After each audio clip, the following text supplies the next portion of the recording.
Hey there, clarinets. Welcome to our Teaching Through Repertoire series on Galactic Adventure. This is part one, and this one we're going to go through all the tips and tricks and things you might need to look out for in this whole piece. And the rest of the series we'll go section by section, and we'll break down the parts, and we'll clap and count and play them together. But in this one, we're just going to talk about some of the new things and some of the tricky things you might need to look out for as a clarinet player. First thing, right off the bat, we got the word mysteriously on our piece. That is a tempo marking telling us how fast to play, and it's also a style marking telling us how we're going to play the piece. So, mysteriously means that generally it's going to be fairly slow, and you want to have everything kind of long, nice flowing things, nothing really aggressive. It's, if you think of a mystery music to any kind of mysterious movie or TV show, it's not going to be fast and upbeat and frenetic. It's going to be kind of spooky and ethereal and what's happening. So the beginning will be fairly slow. Bum, bum, ba-da-dee, dum. Not too fast. Then down at 13 it says vigorously. There, that's the same thing. It's a new tempo marking and a new style marking. This is going to tell us we're going to go much quicker and have a lot more, assertiveness to our playing. We see a lot of accents and staccatos, and we'll talk about those in a minute. But the way we play the piece totally changes there at 13. At 12, you have a whole note, and you'll see that little arch over the thing with a dot in it. Kind of looks like a weird eye staring at you. That's a fermata. Say fermata. Excellent. Fermata sometimes is called a bird's eye, not very often anymore, but sometimes called a bird's eye because it looks like a little eye over that note looking at you. And what that means is we're going to hold the note extra long. If you have a conductor, if we're in class in person and somebody was leading you, they would hold their hands out and show you how long to play, and you'd play it however long they hold their hands out until they stop you. Since we don't have that and we're playing on our own and playing at home, a fermata, if you're by yourself or without a conductor, generally means hold it 2 times as long as the note. So it's a whole note, it's worth 4 beats. We're going to double that and make it 8 beats.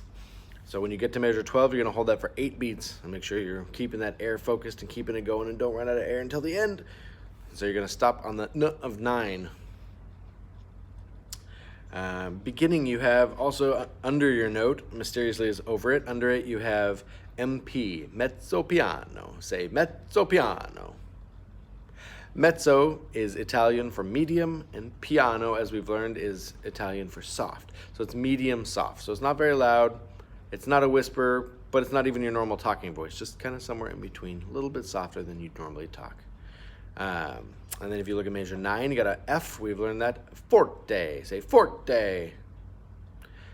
That means loud, so a little bit louder than you normally talk. Not shouting, but just you want to be heard over your little brother and your little sister screaming, and so you're going to talk a little bit louder than you normally would. That's forte. One other thing right at the very beginning, you've got a flat between your treble clef and your 4/4. Remember, 4/4 is your time signature, 4 beats in a measure. Quarter note gets 1 beat, just like most of our stuff. But you've got that flat there, and we haven't seen much of that yet. Remember, that's your key signature. Say key signature. That tells us that we're always going to play B flat.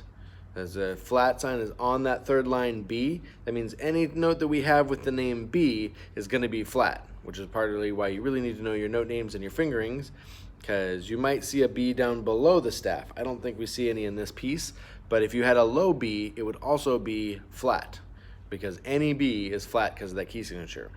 And that's one of our new notes that we're going to talk about in this. We just went over it in the book in class, but just in case you've forgotten, we know A is this first finger by itself, and remember, you're just going to roll your knuckle up for A. You're not going to move your finger up like that and leave your keys all alone. They're going to get cold and sad and lonely. So you leave your hands close and you just roll your finger up for A. And then B flat is going to add this thumb key in the back, your register key. So you're not closing the thumb hole. That's open from G and A, and now B flat is going to be pinching. You're pinching those two, but remember, just rolling that knuckle and then pinching the thumb, and that will give you B flat. So A is, B flat is, so anytime you see that third line now in this piece, it's going to be B flat because of that key signature. One other trick at the beginning, since it's all slow and kind of pretty and it's supposed to be ethereal, those notes A, B flat, G. They're pretty hard to really control on the clarinet and play really well. They tend to go really sharp and be kind of funky sounding. So one thing we can do to help that is you can actually hold your entire right hand down, if you can do it. If it's too much coordination and that bugs you, don't worry about it. But anytime you play A, G, or B flat, you can leave this right hand down and it won't change the notes. It'll just help bring the pitch down a little bit and be closer. The trick is when you play F, you've got to take it out, because if you try to play F like that, it really makes it flat. So it'll be too much to bring that down. But on all the other notes, A, G, and B flat, you can leave that right hand down and it'll help the pitch for you a lot. You just got to make sure if you go F or lower that you take those keys up. Like I said, if that's too much and that causes you mental breakdown when you're trying to play, don't worry about it. Just leave that hand up. You just got to make sure you really check your embouchure. It's nice. Your corners are tight. Your lip is nice and flat.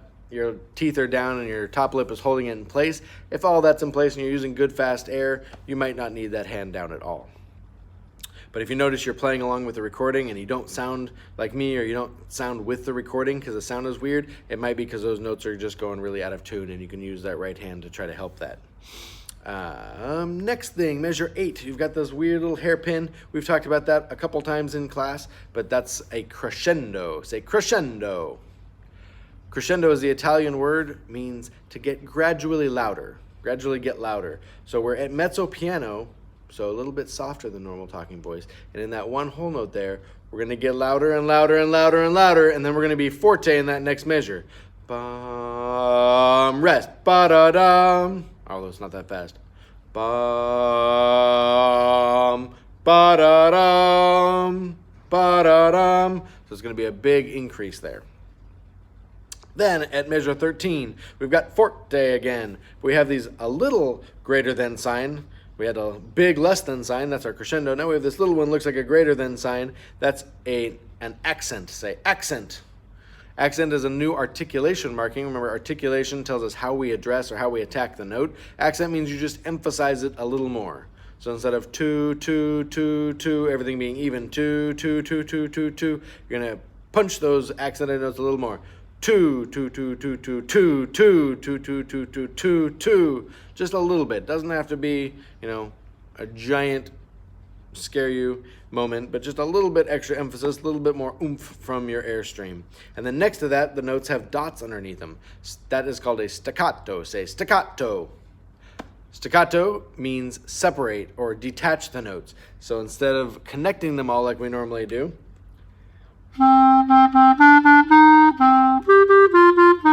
you want those staccato notes to be a little bit separated, so there's a little bit of space in between each note.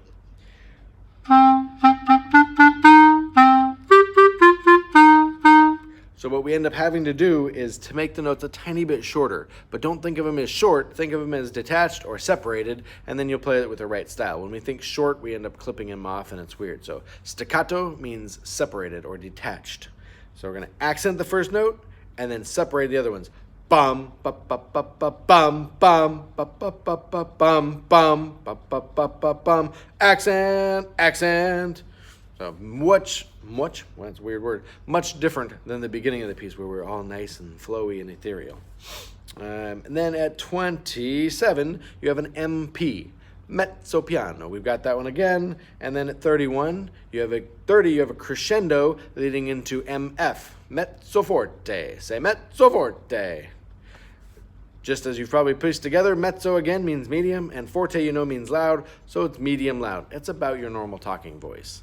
That's just about how you would talk if you think of it that way. You just play at a nice, reasonable volume. And then one of the cool features of this one, at measure 41, you're going to tap your pencil on your music stand. So have a real pencil, hopefully, not my Apple Pencil. Have a real pencil on your real music stand. I have my Apple Pencil on an iPad. But we want that ticking sound, that clinking sound of wood on metal, and that'll give us, it's a bunch of like mechanics is what I envision, tinkering on the spaceships and stuff in space.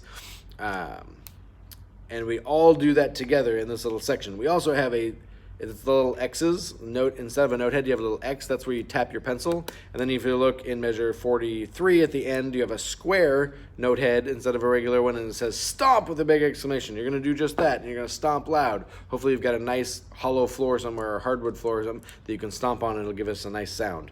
It doesn't work so well here in the band room. So you're going to tap, boom, boom, boom, boom, boom, boom, boom, boom, boom, boom, boom, boom, boom, boom, boom, stomp. So anywhere it says stomp, you're going to do that. Nothing else tricky about that little section. And then I think that takes us to the end as far as new ideas and new concepts go. So just remember B flat. We talked about that one. We already knew A. Remember, roll that finger up. Don't move it up. And then pinch with your thumb. For A, B flat, and G, if it helps you, you can leave this right hand down to help the pitch be a little bit better. Remember to focus on that embouchure. Nice tight corners, nice flat chin and flat lip. Always keep your teeth down, and you'll be ready to go. So go look for part 2 of this, and we'll start at the beginning of Galactic Adventure.